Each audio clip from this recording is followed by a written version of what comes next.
බබා ඔයා නම් අද මාර ලස්සනයි ඈ. ඇත්තමද? ඔයාත් ගොඩක් ලස්සනයි අයියේ.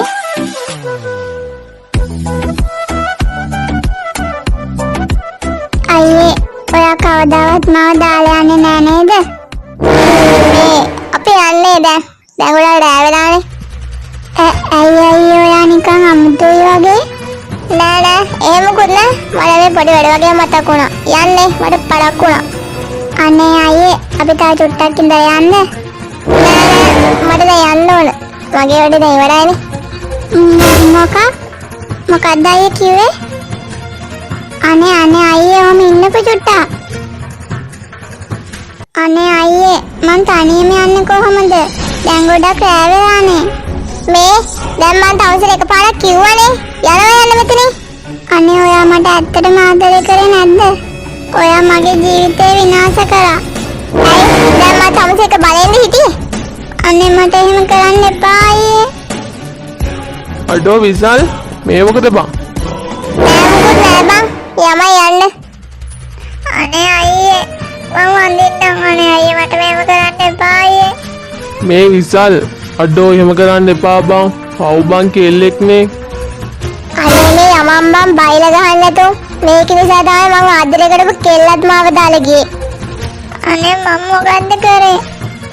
අම්මලාද කරේ තමයි.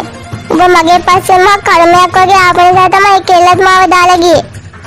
ඔබ තාම ඉස්කෝලේ යනවා නේද? වයසට ගැලපෙන විදිහට වැඩ කරපන් කෙල්ලෙක් වුණාම. ඔබ කරපේට දඬුවම තමයි ඕක. අපි යමු යන්න. අනේ ඔයාට හොඳක් වෙන්නේ මට මේ කරපු දේවල් වලට. මම ඇත්තටම ඔයාට ආදරේ කරේ. අනේ දෙයනේ දැන් මම මොකද කරන්නේ?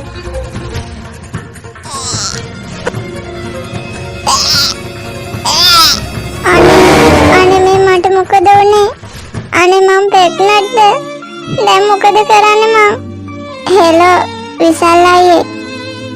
අනේ ෆෝන් එක නම් කට් කරන්න එපා. මං කියන දේ පොඩ්ඩක් අහන්නකෝ. මම ප්‍රෙග්නන්ට් වෙලා. ඉතින් මට කියන්න මට මොකද කරද? අනේ මේ මට තවසර කියලා තියනවා නේද? මට කෝල් කරන්න එපා කියලා. මට තවසර බ්ලොක් කරලා දානවා. අනේ මට එහෙම කරන්න එපා. හෙලෝ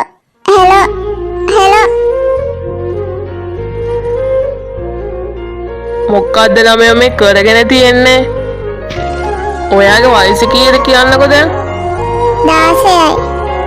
තාම ඉස්කෝලේ යනවා නේද? මේ දේවල් කරන කලින් ටිකක් හිතන්න තිබ්බනේ. මට මේක අයින් කළා නම් දෙන්න පුළුවන්. ඔයාට කීයක් දෙන්න පුළුවන්ද මට ඒකට? අනේ ડોක්ටර් මට දෙන්න සල්ලි නෑනේ. අපේ අම්මා ගාමන්ට් එකේ වැඩ කරන්නේ. එයා ගොඩක් දුක් විඳිනවා ડોක්ටර්. මේක දැනගත්තොත් පපුව පැල්ල මැරෙයි. ඒකත් එහෙමද? හරි එහෙනම් මෙහෙම කරමු.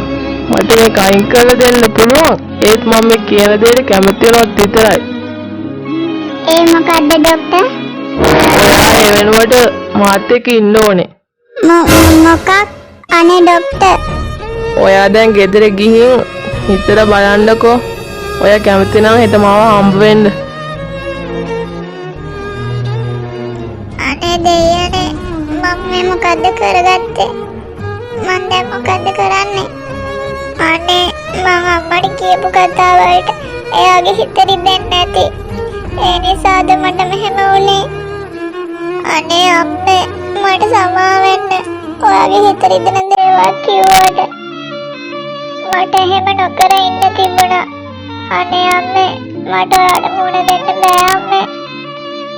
ඒ නිසා මම මේ ලෝකෙන් සදහටම යන්න යනවා. මට සමා වෙන්න මගේ අම්මේ. ඔයා එදා මට කියපු දේවල් ඇහුවා අද මට මෙහෙම වෙන්නේ නෑ අම්මේ. දුවේ කොහොමද ළමයා? අනේ මගේ දුවේ. අනේ දුවේ මොකද්ද මේ කරගත්තේ? අනේ ඇයි දුවේ ඔයා මේව කරගත්තේ? මං කොච්චර දුක් විඳලා දුවේ මම හදාගත්තේ.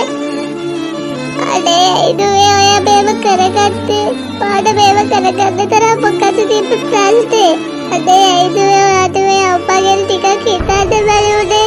අනේ මං කොහොමද දුවේ ඔයාට